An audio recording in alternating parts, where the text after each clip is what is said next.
So welcome back, everybody. And the topic for this week is a new topic, and we are going to move into classification problems. And the first method which we're going to meet is called logistic regression. And I will try to explain to you the differences between logistic regression and what we've been doing previously. Now, you can view this as also one of the what we might call low-level machine learning algorithms, because we are going to get equations which then can be solved numerically in this case, but they are pretty deterministic equations which we know how to solve. So the training, again, is going to be similar to what in the machine learning, similar to what we did with the ordinary least squares and ridge and lasso regression. However, one of the main reasons why we use logistic regression as a stepping stone towards deep learning methods is that in this specific case, we do not get nice analytical expressions for the optimal parameters. And we have to solve everything numerically. Now, these equations are also equations which introduce gradient methods. And as you may remember from the very beginning of the semester, we said that the optimization and this maximization or minimization, they are at the heart of basically all machine learning methods. So we are going to use logistic regression to introduce gradient methods and how to calculate these gradients and how to optimize based on gradients which can be pretty nasty. This will introduce a new parameter, which is called the learning rate. And it would also introduce methods which are widely used in the optimization and calculation of the gradients. And some of these methods are called stochastic gradient descent, and you may have heard of that. And then you have specific implementations of that, which go under names like ADA-GRAD, adaptive gradient, RMS prop, root mean squared propagation. ADAM is an adaptive with momentum. And that method, which is called ADAM, which is a way to actually circumvent the calculation of the second derivative of your cost function. This is a paper which has more than 150,000 citations since 2014. So making progress in the field of optimization, calculation of gradients related to deep learning methods and machine learning is something which is extremely important, because these are operations which you end up doing zillions of times. So we are going to use this as a stepping stone towards project number 2. And next week, concerning the weekly exercises, we will mainly deal with us writing the abstract and an introduction for the report. The week thereafter, there will be no weekly exercise because most of you will be pretty stressed with wrapping up the report. But then the week thereafter, when we begin with project number 2, we are going to have a weekly exercise where we implement these gradients. So what is coming now is something which we won't practice before in 2 to 3 weeks. But I'm using logistic regression not only to introduce a classification problem and the basic philosophy there, but also to introduce the gradient complexity, which is something which, well, it may not lead to nightmares, but it's something which is really at the heart of all machine learning. Okay, so this is a kind of a bird's view on what we're going to do. So hopefully at the end of the day, we will see the equations which lead to the optimization problem.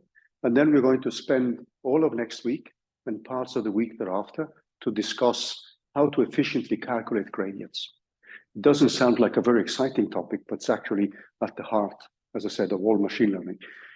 Now, in order to derive the logistic regression equations, I'm actually going to take a little step back and go through some of the material which I didn't cover last week, which deals with us obtaining the ordinary least squares equations using a probabilistic interpretation. Because now, what is going to happen in logistic regression is that instead of having a function f of x, which we assume is a continuous function, we are going to replace that with a probability. And since we are going to deal with classification problems like a binary case, true, false, etc., the function f of x is now going to be replaced by us with a probability for, let's say, true, false, 1, 0, yes, no, etc., etc. So the basic change which we make now is to change a continuous function into a probability where we have to make a model. And that probability is going to tell us if we have yes or no, or we have a number 1, number 2, number 3, or whatever kind of classification you're dealing with. And the outputs are no longer going to be continuous ones, like the y's, but they're going to be discrete. And that could be 1, 0, yes, no, or whatever you are looking at as a classification problem. So that's the kind of bird's view of what is coming, but we need to take a small step back and look at something which I thought of doing last week, but which I didn't get time to do. So let's go back to the probabilistic or the statistical derivation of ordinary least squares and also lasso and ridge. So let's jump into the whiteboard immediately. And we will mainly today stay with the whiteboard most of the time today.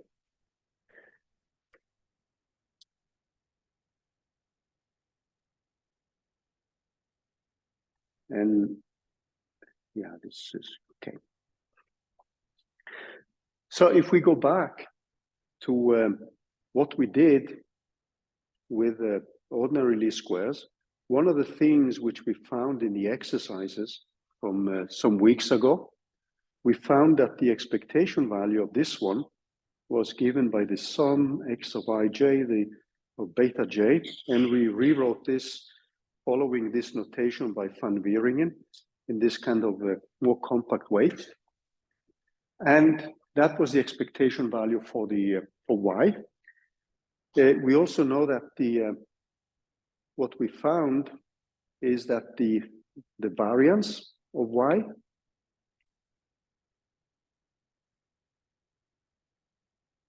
we found that that one was equal to this sigma squared. We also assume that this epsilon of i's are given by a normal distribution of 0 mean and a variance sigma squared. That's a basic assumption. Now, what Gauss and other people did back in the 1850s, I think, they then assumed that the output y follows a Gaussian distribution. So the function f of x, which we have, so if we just remind ourselves a little bit about that one, y is given by f of x of I. We have assumed that this is a non-stochastic function. It's a continuous function, it's well defined. And in principle, our y of I goes from minus infinity to plus infinity. And the same with x of I goes from minus infinity to plus infinity. Oftentimes, they actually live in a smaller domain. But in principle, they could go from minus infinity to plus infinity, and f of x is a continuous non-stochastic function. Today, we are going to replace f of x with a probability. So this is what we did. And since epsilon is assumed to be given by a normal distribution, and we also assume that the epsilon i's are independent and identically distributed, then the assumption we make is that this applies also for y. So the assumption is that y of i's are also independent and identically distributed. And then we assume that y of I follows a normal distribution with mean value, x of I, of beta, and the variance given by sigma squared. That's a basic assumption which we're making, based on the expectation values which we calculated. It doesn't need to be true, okay? But this is an assumption we are making. Now, one of the reasons why I bring this up is that I also want to bring in an important principle in the maximization or the minimization, which is called a maximum likelihood estimation in statistics. And some of you have encountered this topic already. So what this means is that we will have a probability of P, so we introduce that one, of Y of I, and a given X of I with given beta. So the way you read this is the probability of finding the results on our domain. So we have a domain of events, which is given by all these individual observations, x0, y0, x1, y1, up to an xn minus 1 and a yn minus 1. So this is the domain of events we have. So given a value of beta, what we are saying now is there is a probability of finding y. And this function here, this specific function, is now given by a normal distribution, or which is given in the following way: 2 pi sigma squared. And you may have seen this many, many times. And there's an exponential. And there's minus y of I, minus this x of I, the expectation value, multiplied with beta. This is squared, divided by 2 sigma squared. So that's the assumption we are making about the data. Now, what we have is a total domain of events, and we are assuming that all these individual y's are independent of each other, and they follow the same distribution. So that means that we can now make a distribution for, or probability for, the whole set of events, d or beta, which is simply the product of all the individual ones, from 0 up to n minus 1. And then we have this p or y of I, x of I, or beta. So simply as a product of all the individual ones.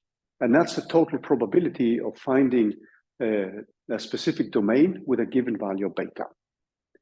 Now, what we want to do next, and this depends on the type of problem, but if you're thinking of the parameter beta, the most, how to say, meaningful thing to do is to find the beta value which maximizes the probability. I mean, nobody's interested in a beta value which minimizes the probability, right? So you don't want 0 probability, but you want to find a beta which maximizes the probability, right? So this is a maximization problem in principle. So what you would do then is simply to say that the beta optimal is now, we take the argument and maximize for all the values of beta we have picked, which are normally given by some real numbers, of this probability P of D of beta. Okay? So we want to maximize the probability. We want to find a beta which maximizes it. I mean, you're not very much interested in something which minimizes the probability. Does that sound logical? Okay. Now, if you look at this function, to calculate the derivative of that one doesn't necessarily lead to nice expression, right? There is an alternative to calculate the product of all these probabilities, which gives exactly the same thing. There's a mathematical function which you can optimize instead of taking the derivative of all these probabilities. So what kind of mathematical function comes to your mind? The log.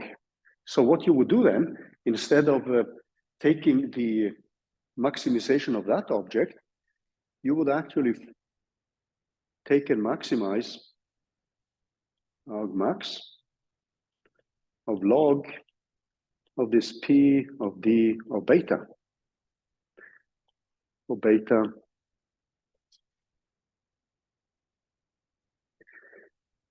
If you don't like maximization, what could you do then?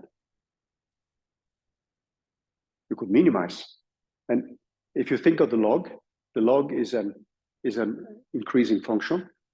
So it's going to lead to, if you take the maximization of it, it's going to lead to a concave problem. But often we prefer the convex problems. So many of the optimization problems are written in terms of convex functions. And if I want a convex function, I just take the minimum of that one. So I take the minimum of the log, and then I have a minimization problem. And that's what Gauss actually did.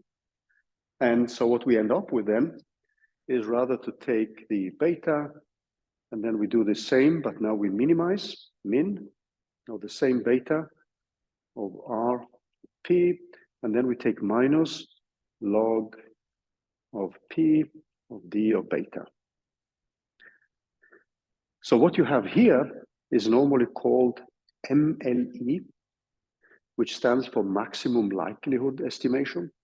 And you will encounter this acronym in the statistics literature again and again, maximum likelihood estimation.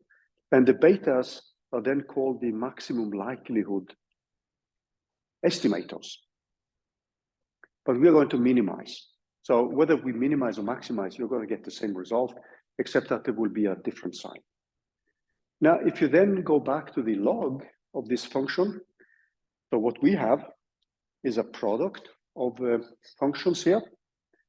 And that means that when we take the log, we will just replace the product with a sum. And that's going to give us an equation which is easier to take the derivative of. Yeah? Yeah.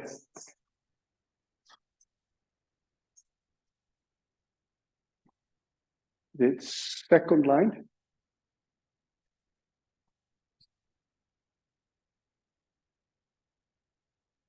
This one. This one. This is the same as what you plugged in here.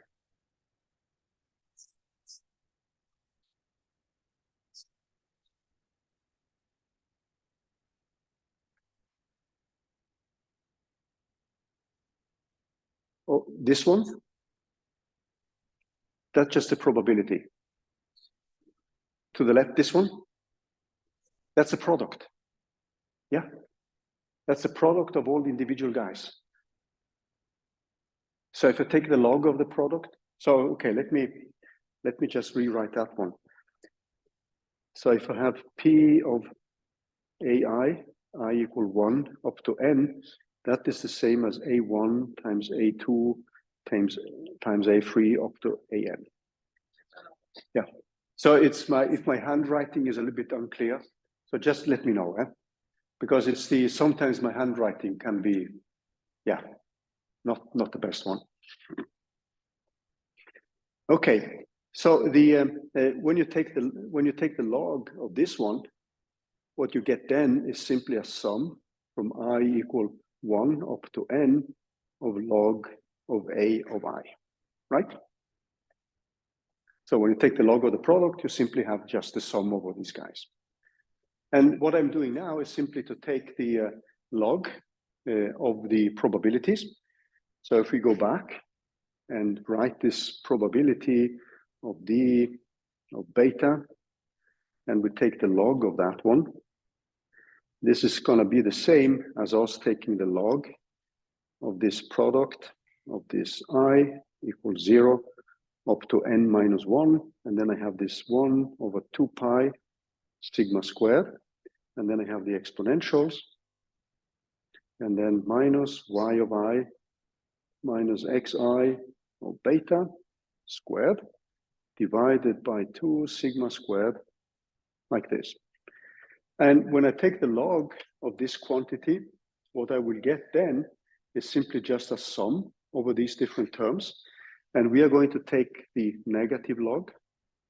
So this is going to give us, the first term is just going to be a constant, which is multiplied with n, and that contains the log of 2 pi sigma squared. So this is just a constant.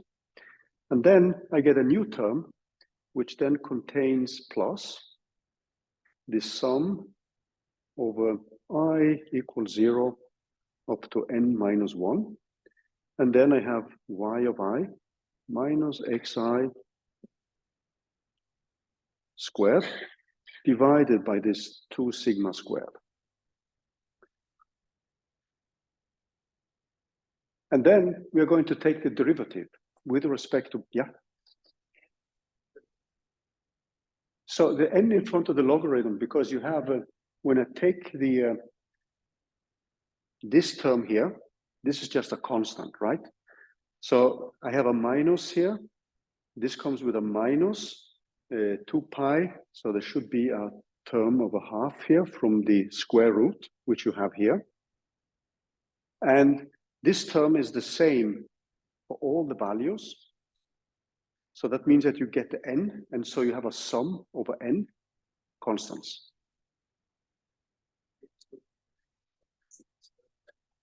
Yeah. So if you just look at that one, when I take the log of it, so what you're going to get then is just n times. So let me just as an intermediate step here. So I'm going to get n, and then I have n times minus minus, and then I have log of 2 pi sigma squared, and then the square root. And I'm just doing this n times because this is just a constant. So I would have a sum over I equal 0 up to n minus 1 of just a constant. And that gives me the first term, which you see here, this one. And then the second term is now going to contain a sum over the logs of an exponential, which is simply given by this term here. So the first term is a constant. So when we are taking the derivatives, this constant does not depend on the value of beta. So that means that when we take the derivative with respect to beta, this term disappears. Now what you see here is going to define our cost function. This is a function we want to optimize as a function of beta. And if you look at the second term, this is exactly what we optimized in ordinary least squares. So it's almost the mean squared error, except that we miss this factor 1 over n. And often in the literature, you will see that many authors, they skip this 1 over n when they set the cost function. The 1 over n comes always in when you calculate the mean squared error. You can define your cost function to be the mean squared error, or you can leave out 1 over n. This is up to you because you are the one who defines the cost function. So what you see here now is actually the same thing which we had before. So if we look at the terms, we have a constant. So let me just call this for a constant, which I just called for a constant for alpha. No, not gamma, but alpha. So I call this for a constant alpha. So what I have then is that the cost function is C beta is given by alpha. And then I can rewrite this as a 1 divided by 2 sigma squared. And then I have the norm 1, no, the norm 2 of y minus x times beta squared. And this is what we had before. So when I take the derivative of dc beta of d beta and want that one to be 0, that gives me simply the same expression which we had before. We find the optimal values, and this is our learning, times x transpose times y. So what we have done now is actually to interpret the ordinary least squares from a probability or probabilistic point of view, where we assume that the outputs y, they follow a normal distribution or Gaussian with a specific mean value and a specific variance. And then you can obtain the same equations. Now, one thing which you can do then when it comes, and this is in the lecture notes, we won't cover that today here, but you can look it up. And this is using Bayes' theorem. You can show that the expression for ridge can be derived in the same way, but assuming that the beta values follow a normal distribution with a specific variance and 0 mean. Lasso regression, if you look up the lecture notes, is something you can derive with the same approach. So that means when I say the same approach, it means that we are optimizing either this problem with minimization or this problem with maximization. And then the probability here for ridge regression is given by the Gaussian distribution for the y's multiplied with a normal distribution for the parameters beta. And then you will get the additional term of lambda times beta squared. So you can derive ridge regression from the same same way of thinking. If you then want to derive lasso regression, you can assume that the betas follow what's called a Laplace distribution. And then when you take the derivatives of this cost function you have defined, which is the log of the probabilities, then you reach lasso regressions as we have seen it. So you can derive everything from this statistical point of view. Now, one of the reasons, as I said, why I bring this up is that when we are going to derive the equations for logistic regression, we are now going to take a probabilistic stand. And we need these concepts like the maximum likelihood estimator. So the maximum likelihood estimation or estimator is a central concept in statistics. And it's used to actually be able to derive equations like those for ordinary least squares. And it's also used in the optimization when you take a statistical point of view. So for those of you who are interested in Bayesian statistics, this is something you will play around with again and again and again. So has anyone here studied Bayesian statistics? Okay, we do have some advanced courses at the mathematics department where they study both Bayesian statistics and Bayesian machine learning, which is a way by which you can obtain, one, a fit to the data, as we are doing now. You can find correlations in the data, but you can also find a probability distribution, which gives you an estimate of the errors in the model you have. Because with a probability distribution, you can calculate the variances. And with the variances, you can estimate the error. So if you think of traditional machine learning, this is a small aside, traditional machine learning has put less emphasis on estimating errors. And the main emphasis has been to make a fit, and with that fit, to make some predictions. But you've been pretty lax or negligent about the possibility to extract a probability distribution. Okay, so this is just a small digression so that we can place what we normally call traditional machine learning in its kind of right slot. So there's been less emphasis on getting a statistical distribution, and that's why you will often see in the machine learning literature that one doesn't mention things like the errors in the predictions you make. In order to do that, you need a probability distribution. Now, I wanted to use this as an entry point to logistic regression. So when we now move into logistic regression, what we are going to do is to move away from this assumption that the data follow a function f of x, which is a continuous and non-stochastic function. We are now going to assume the following. So when we bring up logistic regression,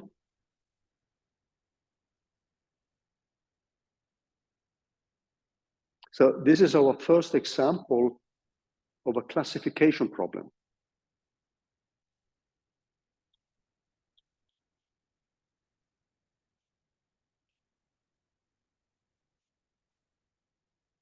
And this classification problem deals often with discrete outputs. So that's another typical hallmark for logistic regression. So we have a discrete output. And one of the most common cases is a binary output. Sick, not sick, yes, no, false, true, 1, 0, etc., etc. That means that your outputs y of I will now be given by either 0, not that sign, but this sign, the curly bracket, 0 and 1. This is the binary case. Or it could be true, false, -1, +1, depending on how you're actually defining the outputs. But you have only two possible outputs, okay? Later, when we come to neural networks, we're going to look at a famous data set which some of you may have encountered, which is called the MNIST dataset, is a dataset of handwritten numbers from 0 to 9, and you're going to classify them. In that case, you have 10 classes, numbers from 0, 1, 2, 3, up to 9. But we are going now to look just at the simplest case and the most common case, the binary case.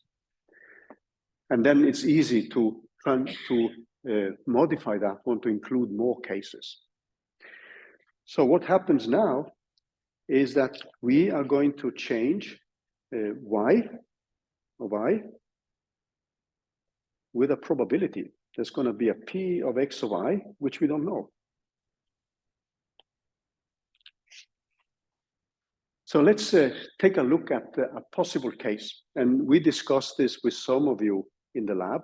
So it means that f of x is now going to be replaced by p of x, where this is a likelihood function or probability.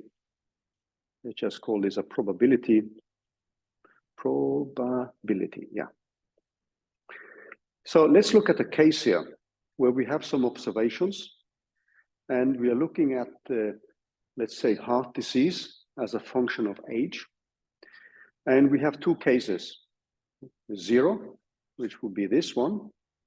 And then we have the other line, 1, which means that there is a, well, we should say a negative output, which is a heart disease.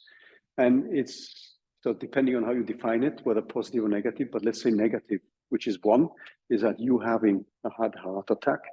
And we know that it's very unlikely that when you're young, that you will get a heart disease. It could happen, unfortunately. So there may be some observations here, but for most of the young folks, I mean, it's less likely that you get a heart disease. And then when you move on with age and you get into my age, then there's a higher frequency here, but there may be some slots here as well. Now, if you look at this one and you go back to linear regression, there is nobody who hinders you from fitting a polynomial to this, right? You can do that if you want to. But if you now go back to the basic assumption we made about linear regression, that the values go from -infinity to +infinity, that the y's can take these outputs and the x's as well, you could fit a line which goes like this. Or maybe you make another fit and it goes like that. And your fits don't only take values 0 and 1, but they can take an infinity of values because you've been fitting a continuous function, right? So you can do it. You can increase your degree of complexity and make a more and more complex polynomial, which goes through your points, but it doesn't make much sense because in principle, when you're fitting a polynomial, this is something which is a continuous function, whereas now we have discrete outputs. So what will be more interesting now is to find a model which is defined by some probability, and you could think of you finding some kind of model which goes through the points like this. And then you would say that if P of x or P of x is larger than 0.5, then y of I is equal to 1, else y of I is equal to 0. Does it make sense? So, and then what we need to think of is some kind of function which has this kind of behavior. So what we're trying to do now is just to find a function which gives a better fit to the data, hopefully, but also has an interpretation in terms of discrete outputs. So if the value is smaller than a certain threshold, we give it 0. If it's larger, we give it 1. Does it make sense? So a typical function, which many of you have seen, P of x. So you may have seen this function in many, many applications. Has anyone seen that type of function? There's a very common one used in the literature. And it has a special name. Anyone heard of that? Yeah. the sigmoid, or just the S function. Because if you look at the data there, it looks like an S. Actually, if I were to calculate a function which is based on the average values for the different age groups, I would get something for the average value which looks like an S.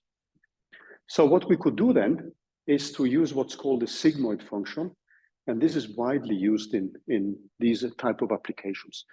And it takes a simple value, so we could have some parameter beta, because now we want to bring in the parameters, and we could have a beta 1x. This is the simplest possible we could think of beta 0 plus beta 1 times x. And this is called the sigmoid. And you're going to meet this function again and again and again, especially when we are going to construct our first code for neural networks.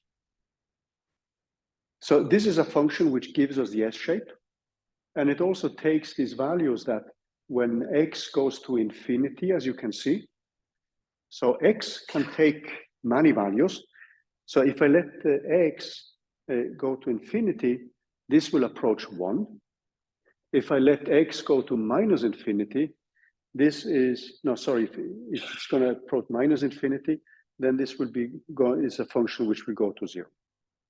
So depending on the values of x, you can then see that if x becomes very, very large, if you go in here, then you will have e of beta 1 to the power of x, which will dominate here and here, and that will kill number 1. And then you will get just e to the beta 1 times x divided by e to the beta 1 times x, and that goes towards 1. So in the limits of x goes to minus infinity and plus infinity, we are getting the right values, either 0 or 1. And this is what we want then. And then we have some intermediate cases where we simply have to put in this if test that it's less than 0.5. We put the result to 0 or 1. You can also normalize this one, and you will find that this will be given by the log of some constant, and that will give you a normalization constant.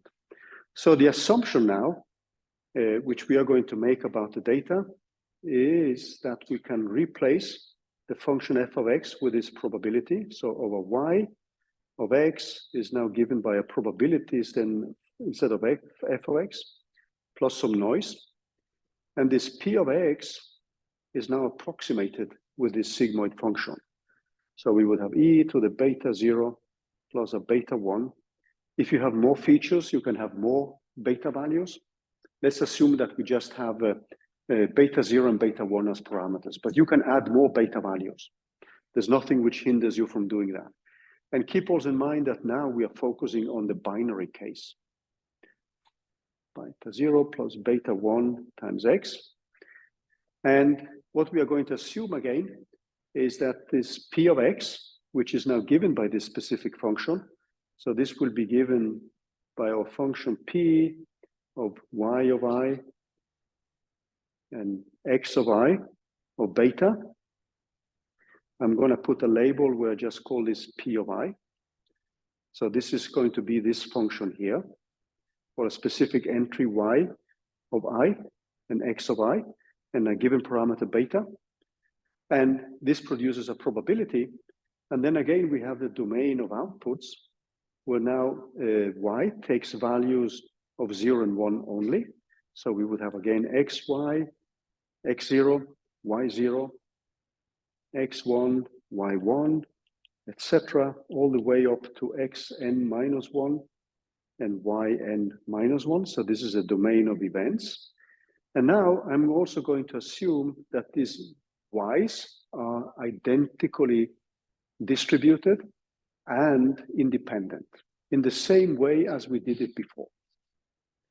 So what we are going to say now is that the probability of d with respect to a given beta, with a given beta, is now given by this product of I equals 0, of n minus 1, of all this probability p of i's, where this p of i's will be given by the model by the sigmoid. That's one possibility. So this is a basic assumption. And then we are going to repeat this maximum likelihood estimation process, which we did when we derived ordinary least squares. But now we need to say something more about the type of distribution which we have here. So our cost function is going to be given by minus log again of this P of D of beta, as we did with the ordinary least squares, and which we can also repeat for ridge and lasso. So it's the basically the same approximation, and then we want to optimize, and this is where we will now not get a nice analytical expression for the parameters beta. And that's what motivates the introduction of gradient descent method and optimization techniques. Any questions so far? Okay, so what we need to do now is to just take a closer look at the problem which we have. So the maximum likelihood estimation is as before. And if we now look at the values of y of I, when I take a y of I equal to 1, what we are assuming now is that there is a probability, and I haven't defined this yet, probability P of I. This means when there is a probability of P of I have an expression now which says that y of I is equal to 1, and that's equal to P of I plus epsilon of I. That means that my epsilon of I in case of y equal to 1 is the same as minus P of I. Okay? This is actually interesting because it's going to say something about the probability distribution for the noise. If I next go to the case with y equal to 0, then I have that this is P of I plus epsilon of I, and that means that epsilon of I is equal to minus P of I. So this sounds, you may ask why I'm doing this. I'm doing this now because I have a binary case, and I can calculate the expectation value of epsilon, and I can calculate the variance of epsilon, and from that, I can deduce the probability distribution. So if you look at these numbers, you can ask the question, what is the probability? What is the probability of epsilon?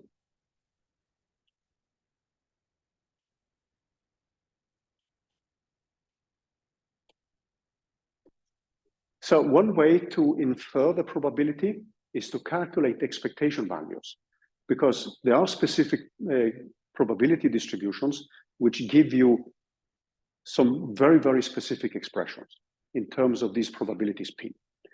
So let's look at this before we take a small break.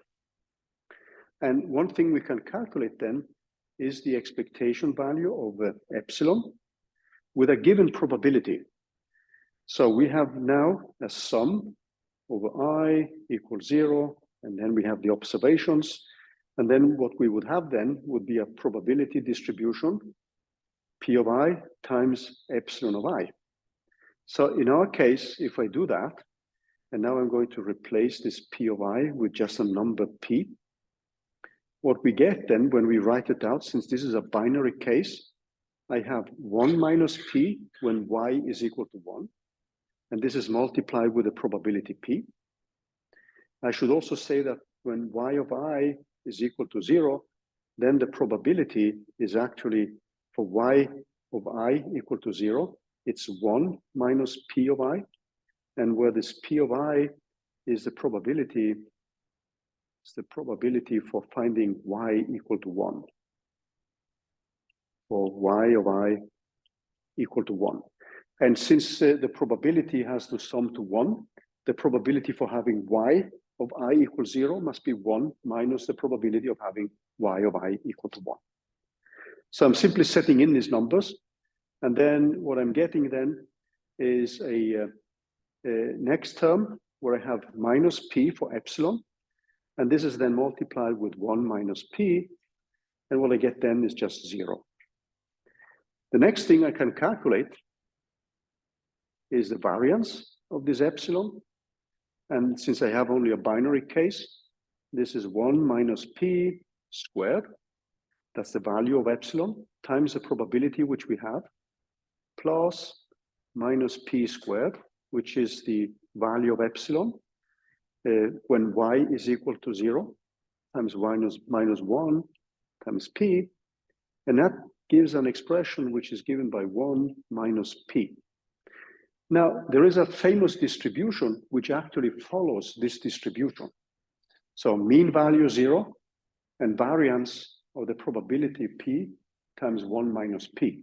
Has anyone seen that distribution here? There's a famous distribution in statistics. It begins with a b, the binomial. So it means that the epsilon, what we can show, that what we showed in this simple example, is that the epsilon is not given by a normal distribution anymore, but since we have discrete outputs, it's now given by a binomial distribution. So if we use that, we can now set up a model for the function which we want to optimize in terms of a binomial distribution.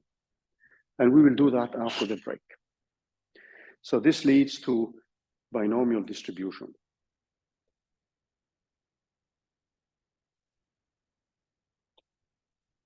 That's a famous distribution. So after the break now, what we are going to do is actually to use this information, and then we are simply going to say that the term which we want, this probability, and this is where we take a break now, is going to be given by the product of I equals 0 up to n minus 1.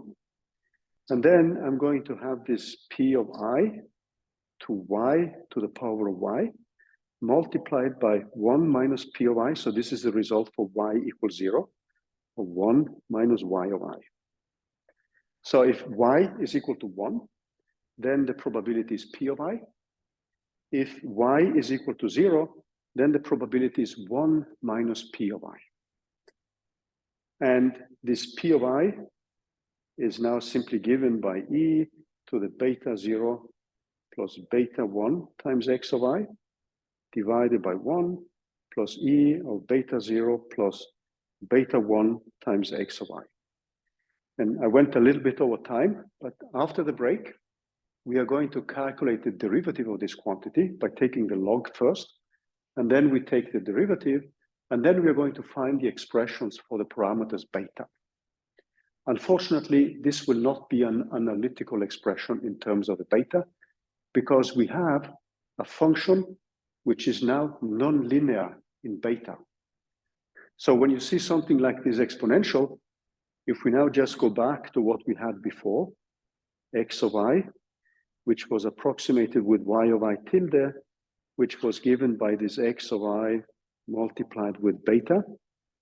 This is an approximation which is linear in beta. And often, when you have something linear in beta, you may be lucky and you may get an analytical expression, like we had for ordinary least squares. Now, since we have an exponential here, it's very likely that we will not get a nice analytical expression. And then we have to resort to numerical calculations in order to find the optimal parameters for beta. And this is what the next lecture is going to be about. The expressions are simple to derive. However, we need to implement numerical optimization based on Newton's method, which is the most common case. I guess you all heard about Newton's method. That's the method we are going to use to find the roots of the derivative. And that's going to lead to all the evil in machine learning, calculating gradients. Okay, should we take a small break? It seems that everybody. Let's be back at 1:20. I just went a little bit over time, and there is coffee for you here in front.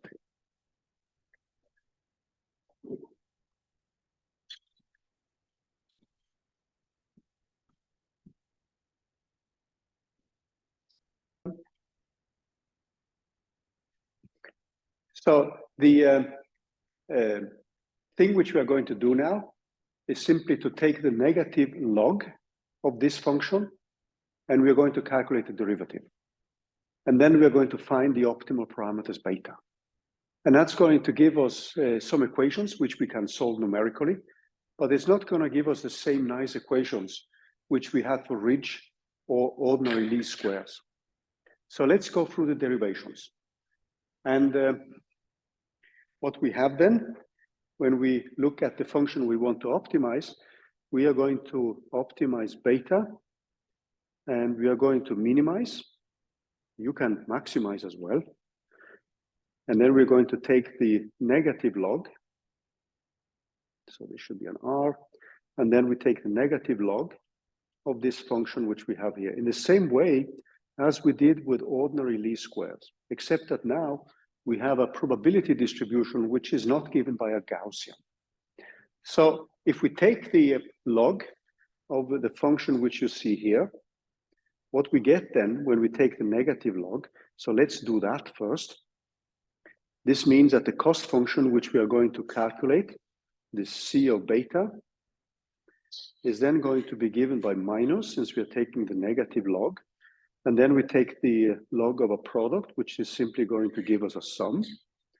And then the first term, if we go back, is going to give us y of I times log of p of I.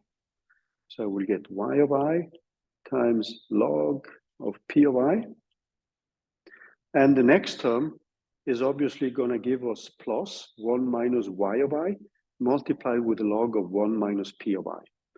So we will then have plus 1 minus y of I, and y of I is the data which we have, and we know what that one looks like, minus p of I. So let me just make a small intermediate calculation here, because the function which we want to calculate, if we now look at this y of I times log of p of I, this is the same as y of I of log of beta plus beta 1 times x of I, so this is the exponential, divided by 1 plus e of beta 0 plus beta 1 times x of I. And when we calculate that one, what we simply get then is simply y of I times log of e of beta 0 plus beta 1. So the first term does not give us a log again because we have an exponential. So what we get then is simply beta 0 plus beta 1 times x of I. And then I have the next term, which has a minus sign since we are taking the denominator. And then I get y of I multiplied with log of 1 plus e of beta 0 plus beta 1 of x of I. And then I can do the same thing with the term which you see here. And when I add these terms together, and I hope you can forgive me for not repeating the same thing here with that function. When we add these terms together, we get actually a simpler expression. So what we get then is the following. So this was just an intermediate step, just to show you what this function looks like. And the other term is also going to give us something similar. But what we get when we do the algebra here, we get a cost function which is going to be given by minus, and then I have an I equals 0 to n minus 1. And then I have my y of I multiplied with beta 0 plus beta 1 of x of I. And keep in mind now that we have chosen a model with only two parameters, beta 0 and beta 1. There is nothing which hinders you if you're going to classify, let's say, whether this tumor is a benign one or not benign.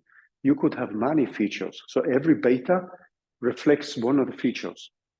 And we discussed that in the beginning of this semester with this cancer example from Wisconsin, which is one of these famous examples used in scikit-learn and in many, many training cases. You would have features like the thickness of the tumor, the color of the tumor, the radius of the tumor, the surface area, etc., etc. There's something like 30 features. So that means that you would have 30 parameters you need to fit.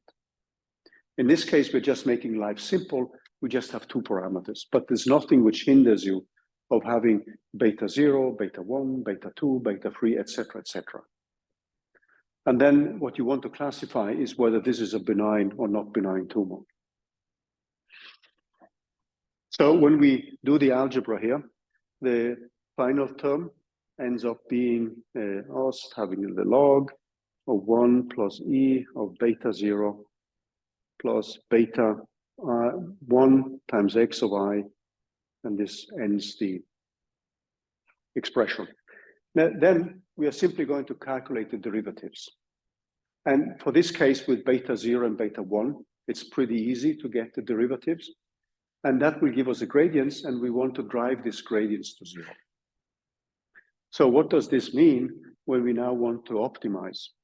So for the optimization case, what we want, or if somebody hasn't written it yet, I mean, you will always find these whiteboard notes at the GitHub address of the course, and you can always look them up again. But let's now take the derivatives, and these derivatives, I see that everybody has written here, yeah.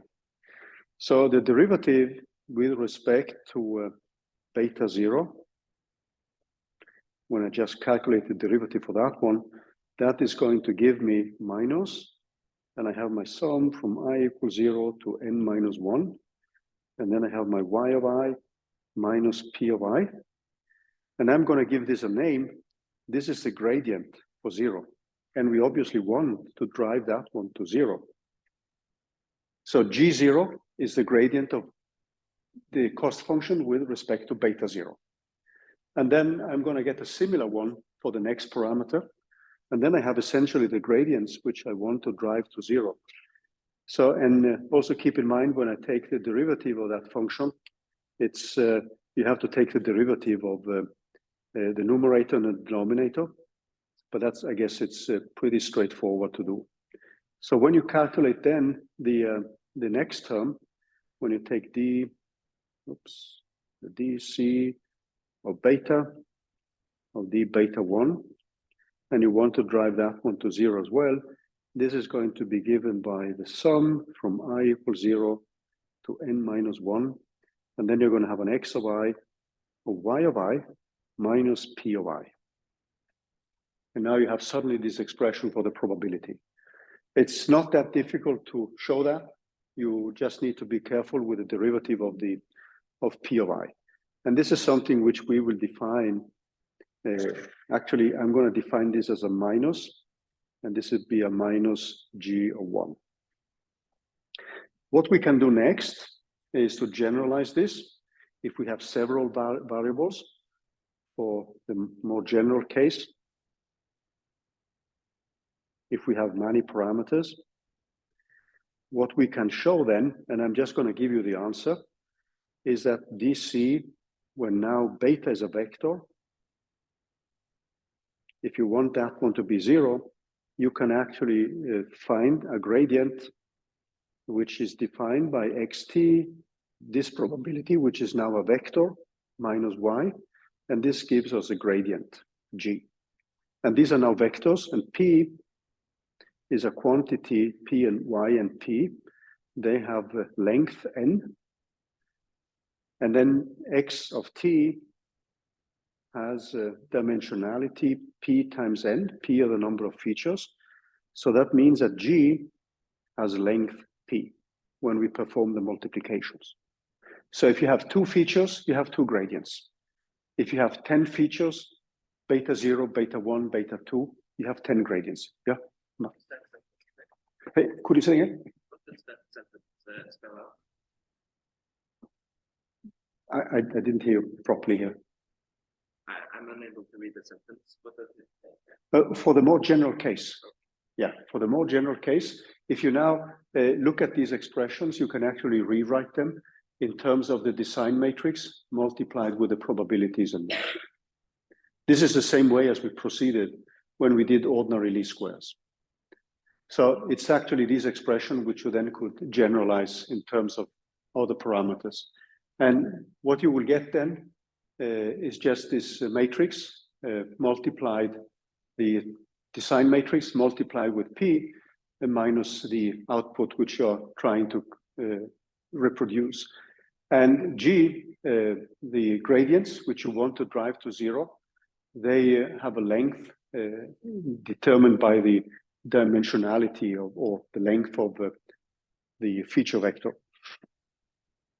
Now, one thing you can show later, and this is something which you can have as an exercise, and it follows very much the same exercises which we had in connection with ordinary least squares. So I'm not going to go through the derivation here, but I'm going to state the result.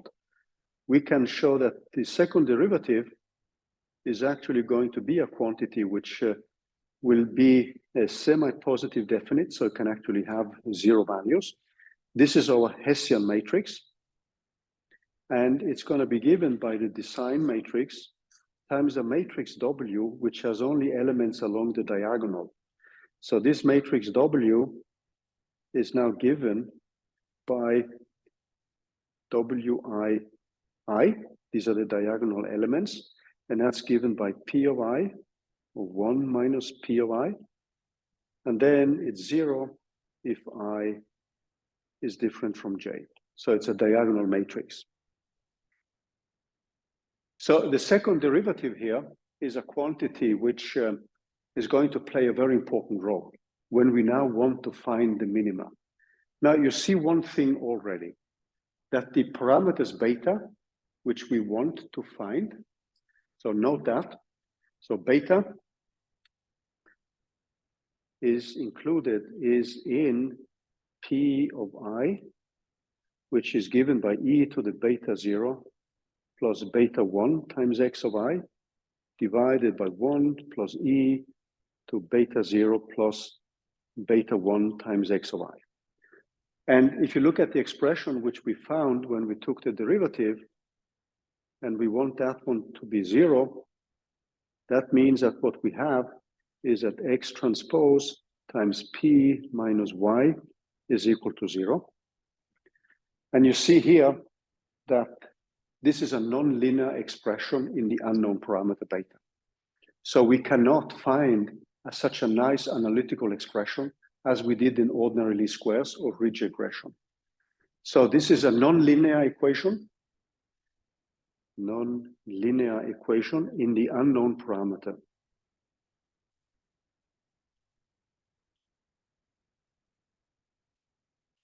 Equation in the unknown beta.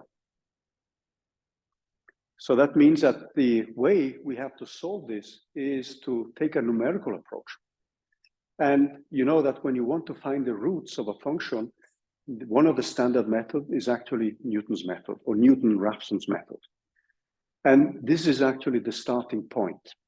And one of the reasons why we can do that is because the second derivative is either positive definite, so it's a convex problem, or it's a semi-positive definite matrix, which also leads to a convex minimization problem. So that means that we are on the safe side when it comes to the minimization process. However, we cannot find such a nice analytical expression.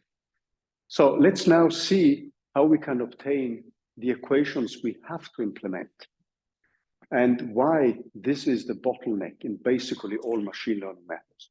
So what you're seeing here, if you go back to these equations, whatever you end up doing is that you're going to calculate this quantity here. You are the one who defines the cost function. So you have some mathematical expression for the function you want to optimize. Now, another thing which you see here is that this function here, the second derivative, is a matrix. Now, if we plug this in Newton's method for more than one variable, we will have to invert that matrix, as you will see rather soon now. So if you have a neural network calculation where you may have millions of parameters, it means that you would have to invert matrices of the dimensionality of 1,000,000 times 1,000,000 for every iteration in Newton's method. This is something you can just forget. So what you typically do then is that you replace this second derivative with some constant. And that constant has a name in the literature. It's called the learning rate. And then there are tons of tricks or tons of methods to find this learning rate by different schemes. And I think I mentioned this in the beginning, if you really want to get many new friends, and I'm not inferring that you don't have friends, but if you want to have friends who cite you, if you can make progress in that field, in finding efficient ways of calculating these second derivatives, then you will really be cited. And as I mentioned, one of the methods, the most popular ones, which we will discuss next week and the week thereafter, called ADAM, has 150,000 citations since 2014. A good scientific article has something like 100 to 1,000 citations in its lifetime. So here we are talking about in less than 10 years, 150,000 and more citations, which is a huge number. Okay, so let's now look at the derivation of Newton's method for this specific case. And then you will see where all the, the root of all evil resides. So what we are going to do first now is to, so we have assumed, we have the gradient, which we have defined in terms of X, this matrix, times this vector P minus Y. So that's our gradient. And that depends on the value of beta through the probability which we have defined, through P of beta. Okay? And the second derivative, which we call the Hessian matrix, is also something which will depend on beta, because we have beta in here. So this omega of W depends on beta, and we are going to write it here as a H of beta. Now, what I'm going to do now is to make a Taylor expansion of the cost function around the optimal value. So I'm going to make a Taylor expansion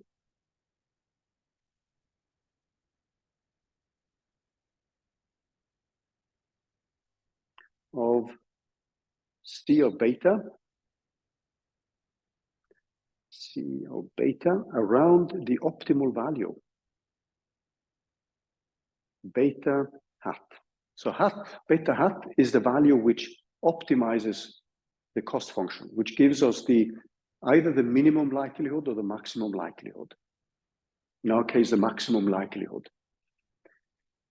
So what we are going to do now is actually to optimize this around beta minus some variable, which I'm going to call for beta of n.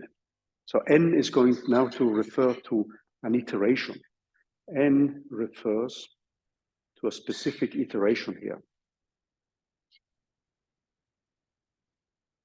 Because we will have to solve these equations iteratively. So what we want is that dc d beta, which we will often write also as a gradient, beta, with respect to beta, we want this one to be 0. So we want the roots of that equation. And if you remember Newton's method, that would be given by the function value, which is the gradient, divided by the derivative of the function, which in our case is the second derivative of the cost function. And that's why this Hessian matrix kicks in. So when we do this, and let me see, everybody seems to be there. What we are going to do now is to rewrite this. So we do the Taylor expansion around the optimal value. So that means that I'm going to have a C of beta of n. We are assuming that this is known because we would typically start the iteration with a guess. So this value is known, this beta n. And then we are Taylor expanding around a value which we don't know. So we get then plus, and now I have the gradient. So I have to be a little bit careful because this is not a scalar anymore. So I have the derivative, which I write as a transposed vector, and it has the final product has to be a scalar. So this is the optimal value. So I am simply setting up the expression for Taylor expansion of an object, which is a scalar, but which is defined in terms of vectors and matrices and higher order derivatives. Then I'm now getting the second derivative. So this is the first one is the second derivative term. The 0th term is actually just a constant. And then I'm going to get a beta minus beta of n transposed. And this is multiplied with this matrix, which depends on beta of n, that specific value. So we can actually calculate it. And then this is multiplied with the vector beta times beta of n. So if you just have one value of beta, this is actually pretty simple. And then you have high order derivatives, like this. If we now stop at second order, which is pretty common, I'm also going to put down so this is actually the second derivative, dc d beta of d beta transpose, calculated at beta equal to this specific value, beta of n. So that's what we call the Hessian matrix, the second derivative, like that. I introduce a new parameter, which I call for b, and that's just given by beta minus beta of n, just to simplify my equations. So I can replace beta hat minus beta of n with just this variable b. And then I'm going to get an expression here where I have, so this is going to give me, let me see if everybody's there now. I hope I'm not writing too fast, so you get times to take notes. Yeah, okay. So when I then plug that one in, I get that my C of this optimal value is given by C of this previous value. This is a known parameter, plus this G, the derivative calculated for beta of n transpose times this B, plus 1/2, and I have the vector B of T of H of n, and then B, and then high order terms. And if I stop at second order, so I assume that I can do that the high order derivatives can be neglected. So we just keep the second order.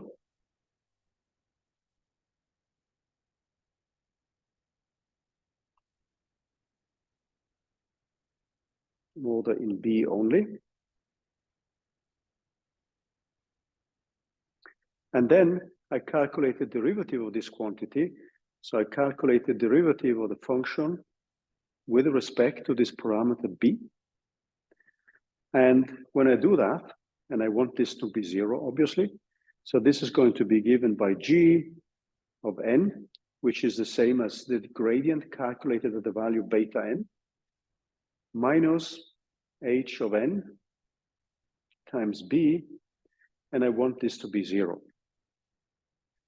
And then we remember that this b is the same as the optimal value beta minus beta of n. And when I plug that in again, what I get is that beta hat is equal to beta of n, the previous value, minus, or the value nearby the optimal value, which I have. And this is going to be given by the inverse of this matrix. So I have the Hessian matrix, the second derivative, calculated at beta of n. I have to take the inverse of that one, and then I multiply that with a gradient. Now, what I'm going to do now is to assume that this beta here, which I have, is the same as beta of n plus 1, so that this is identical to beta hat. That means I perform the iterations, and after n plus 1 such iterations, I have my optimal value. And that optimal value is the one which puts the gradient to 0.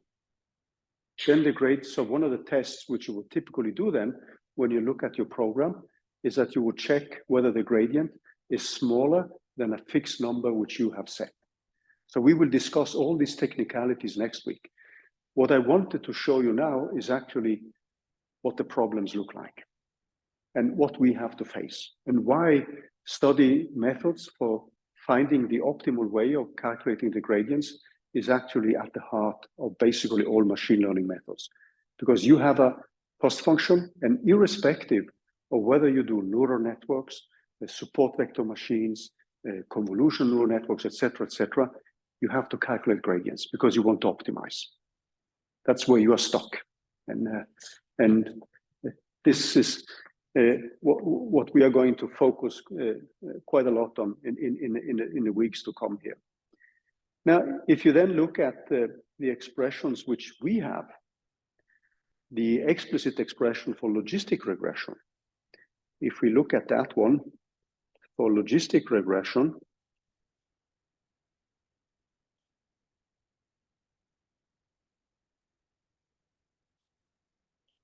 what we have then is that this matrix H of n, which is the same as H of beta of n, is the same as this sign matrix multiplied with this matrix which has only values along the diagonal and multiplied with x. And if we then set it up, we also have that the gradient g of n is now given by x. This does not depend on beta, but I have a probability which depends on beta of n minus y, which does not depend on beta. So x is the input and beta is the output. Now y is the output, so we know these values. But the probability distribution depends on beta. So when we put it up then, what we have to calculate is the following. So we perform this, and if the gradient becomes 0, and we would start this with an initial guess. So we could start with some beta at iteration 0 values, which we could put to random values. Or if we are guided by something, we could have some reasonable initial values, which makes the iteration converge quickly.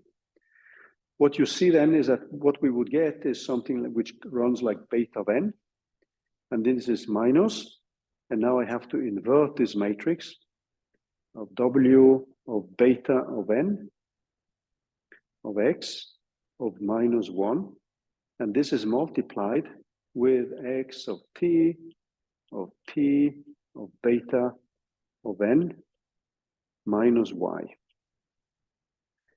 So what is common to do is actually to replace the second derivative with a parameter. And you can quickly see now that if you have many features, suppose you have 1,000 features, that means that P is equal to 1,000. The matrix you have to invert is 1,000 by 1,000 matrix. Matrix inversion, if your matrix has a dimensionality n, matrix inversion requires n cubed floating point operations.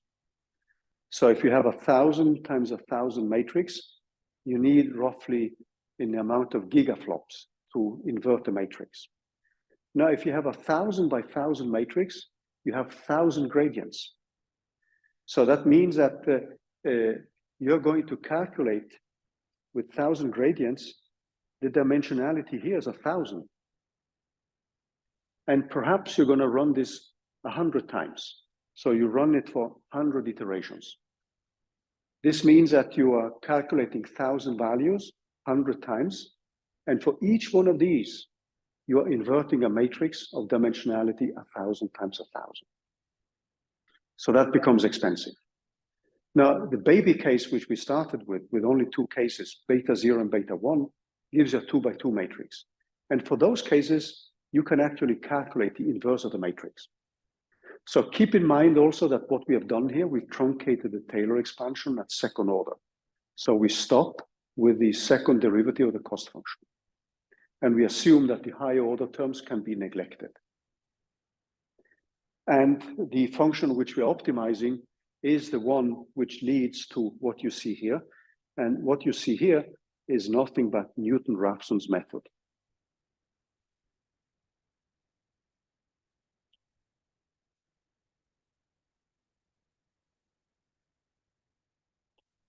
So this should be an S actually. And you would typically start with a guess.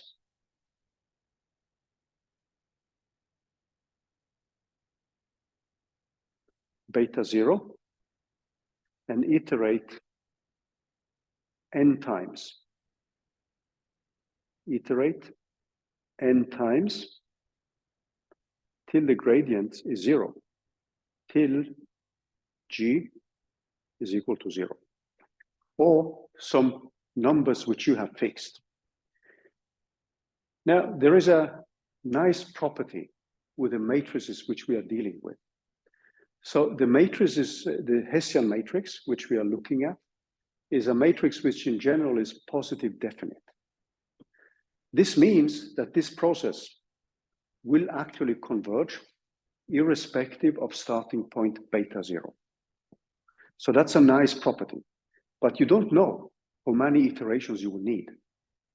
Now, when you then come to neural networks, you have no idea whether this function is a convex function or a concave function, or whether you will be stuck in a saddle point, or whether there are relevant minima at all. So for these cases which we see here, this function or this problem is actually a problem which will normally converge after a given number of iterations. Now, what do we do when we don't want to calculate the second derivative? Because that, as you see here, that is the bottleneck, the second derivative. The gradient itself is also a bottleneck, because if you have thousands of data points, you're calculating thousands of contributions to the gradient. And you will see that when we are setting it up. So next week, we are going to practice a lot with simple cases like ordinary least squares, where we're actually going to repeat the calculation of the optimal parameters in ordinary least squares, but we are going to implement a code where we simply set up Newton's method. Then we should get the same as we had when we solved it analytically. So this is the first step we're going to look at, and then we're going to introduce method after method. But the standard approach, which you will encounter, is that the second derivative, this h inverse, is now replaced by a parameter. And I'm just going to call this parameter gamma of n, and this is called the learning rate. So this becomes a new parameter in machine learning. And the rate of convergence of that method depends on the value of the learning rate. So the learning rate is just like you taking a step in a specific direction. If the step is too large, you may miss the minimum. If the step is too small, you may just advance slowly towards the minimum. So what happens then is that we end up with the following equation. Beta of n plus 1 is equal to beta of n minus, and then we have this parameter gamma of n multiplied with a gradient calculated for beta of n. This is the standard approach. And what you might call a brute force approach is actually to set up a grid of learning rates and then simply calculate. And then find the learning rate, which gives you the best mean squared error, for instance. And we will see that when we run with neural networks. That is a pretty common strategy. You just set up a grid, guesses for the learning rate. And clearly, if you look at this process here, suppose now that the function you want to optimize is a pretty simple one. And now you're looking at the specific function which you want to optimize, and you have the optimal value beta here. So this is your beta optimal. This is the function you want to optimize as a function of beta. And then you will start with a guess here of beta 0. This is the first iteration. And then, depending on your learning rate, you would then start stepping down here. So you would go to the next step, like here. So beta 1. And gradually, you would then move down here after a number of iterations. You're moving down, and then you hit this one after beta of n iterations. Now, how far you advance here depends on the value of this gamma. So you can have situations now where with gamma is too large, you can actually then jump over here, and then you can jump back here again, and then you can jump away. So that is typically a gamma too large. So we are coming back to this topic next week as well.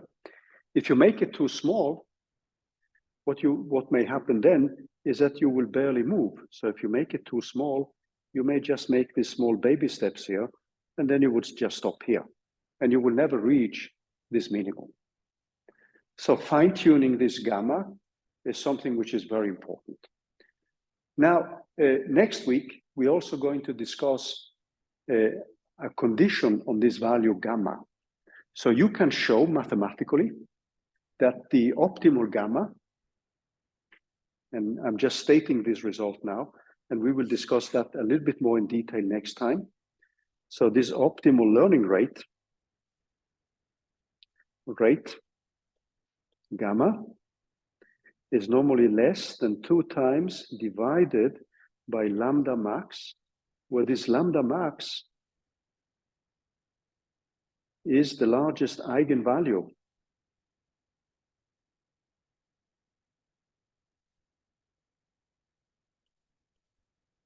of this Hessian matrix. So if you can diagonalize that matrix, you have a mathematical criterion on how lambda should, no, this gamma should be set in order for you to reach the minimum within a certain number of iterations. So the problem which we face is that we don't know how many iterations we need. We don't know the eigenvalues, because the eigenvalues of this matrix can be complicated to achieve. The examples which we have been playing around with till now with few parameters, like even when you're fitting the Franke function with, let's say, a 5th order polynomial, you have a matrix, the Hessian matrix, which is still finite and easy to invert and easy to diagonalize. So the cases which we have, when you want to implement, let's say, these methods, you can actually find out what would be the optimal learning rate. But when you then come to cases like you have in neural networks, where you have hundreds of thousands to millions of parameters you want to optimize, there is no way you can diagonalize this matrix. So what I wanted, in a way, to conclude with today is to have you see the overarching picture where we do have the bottlenecks. And if we go back to the expression which you see here, the final expression which we are going to implement numerically, this one, with different methods, all these different methods, they try to find a learning rate which has information about the gradients in one way or the other one. So if the dimensionality is not too large, you can deal with the methods of the type of semi-Newton methods. If it's too large, then you would typically set up a set of parameters and find ways to change it iteratively. And this is what we will be discussing in the next 2 weeks.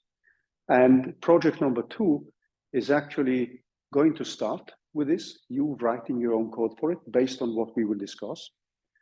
And you can then reuse the data from project number 1. And then you will need these gradient methods to set up your neural network code, because gradients are going to be essential in the calculations of an optimization of neural networks, because you have something which is called the backpropagation algorithm, which essentially means you training the network through the calculation of the gradients. So these kind of things are things which we are going to see again and again. And hopefully this kind of overarching view which we took today through logistic regression allows you to see the wood for the trees. So logistic regression, the way I use it in the lectures, is as an entry point to gradient optimization problems. So logistic regression is pretty simple as a method, as straightforward. And if it works, you should use it, like you have linear regression. If that works best, you use it. But in general, it's often too simple. But it provides a kind of pedagogical step into the evil world of gradient methods. I shouldn't say evil, it's actually fun. I think this is one of the more fun parts of the machine learning part, the optimization part. That's my take on it. But anyway, if you see that picture there, that simply tells you how the kind of brute force approach is done. And that's normally called the simple gradient descent. You just tune this parameter gamma without knowing what it should look like. And you will see cases where the parameters just explode, which means that your gamma is too large. And you will see other cases where you don't reach the minimum because you made it too small. And then you have to tweak it. And that's often the standard approach in many, many machine learning calculations. So this adds probably to the disappointment with all the parameters you have to tune. So you would have hyperparameters in your cost function, you have the learning rate. When you do the cross-validation, you have the number of folds, which becomes a parameter, etc., etc., etc. So I'm going to stop here. I stole some minutes previously, so I'm giving some back, but I'm not going to do that too often. No, I'm joking. Okay, any questions? I hope you see the overarching picture. That's what I wanted to emphasize today.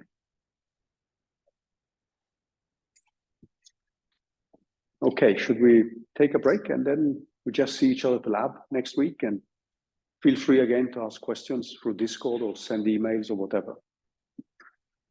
Okay, see you guys.